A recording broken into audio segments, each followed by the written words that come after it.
আপনারা কেমন আছেন?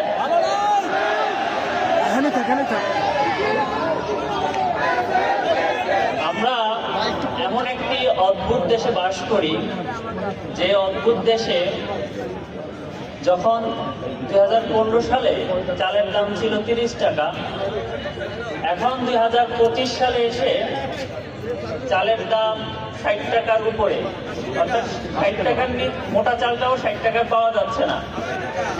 কিন্তু সেই 2015 সালে চাকরির বেতন যত ছিল এখনো সেই বেতন আছে। আমাদের সরকার আসে, সরকার যায়, তারা জিনিসপত্রের দাম বাড়ায়, প্রতি বছর আমাদের মূল্যস্ফীতি হয়, কিন্তু আমাদের এই সরকারি কর্মচারী কর্মকর্তাদের বেতন বাড়ে না। এভাবে তো একটা রাষ্ট্র চলতে পারে না,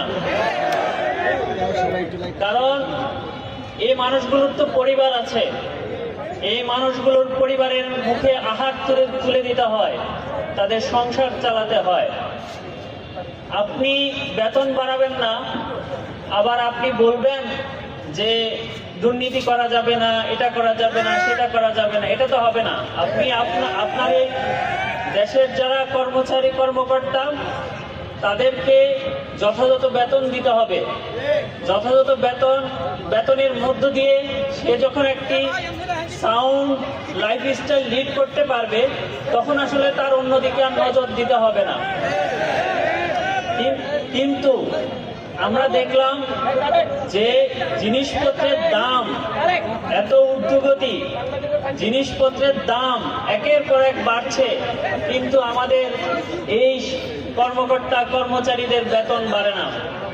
আমরা দেখতে পাচ্ছি প্রচলিত যে ইস্টাবলিশমেন্ট, যারা এতদিন ধরে আমাদের রাজনীতির কলকাঠি নাট্য, তারা এখন বলতেছে যে নির্বাচনের পর আমরা অমুক করে দিব, তমুক করে দিব।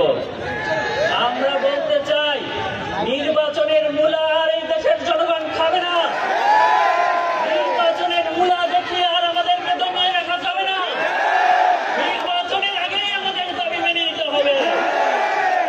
আমরা তরুণরা আপনাদের যেই চাহিদা, আপনাদের যেই দাবি, সেই দাবি আমরা উপলব্ধি করি, কারণ আমরা দেখেছি প্রচলিত যে সিস্টেম, এই সিস্টেমের মধ্য দিয়ে বাংলাদেশের পরিবর্তন সম্ভব না। তখনই আমরা রাজপথে নেমে এসেছিলাম।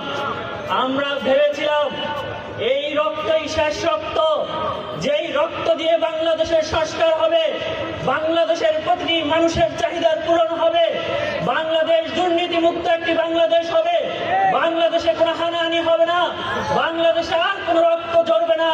কিন্তু আফসোস, আফসোস, আমরা কোনো কিছুই পরিবর্তন করতে পারি নাই। এমন একটি সিস্টেম করে রাখা হয়েছে, যে সিস্টেম পরিবর্তন করতে হলে তরুণদেরকে আগামীর রাজনীতিতে সুযোগ করে দিতে হবে, যাতে তরুণরা আপনাদের যে চাহিদা, আপনাদের যে দাবি, সেই দাবিকে মূল্যায়ন করে আপনাদের যে চাহিদা, সেই চাহিদার বাস্তবায়ন করতে পারে।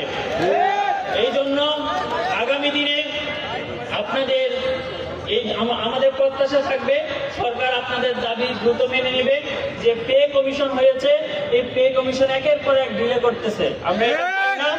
আমরা চাই দ্রুত এর বাস্তবায়ন হোক, এবং অবশ্যই অবশ্যই নির্বাচনের আগে হতে হবে। অবশ্যই নির্বাচনের আগে হতে হবে। আপনারা এই মূলা কখনো খাবেন না। নির্বাচনের পরে এটা করে দিব, সেটা করে দিব, এই মূলা আপনারা খাবেন না। আপনাদের এই আন্দোলনের সাথে এনসিপির পক্ষ থেকে সংহতি জানিয়ে আমি আমার বক্তব্য শেষ করছি। আমাদের দাবি, আমাদের দাবি আসসালামু আলাইকুম। মানতে হবে, মানতে হবে।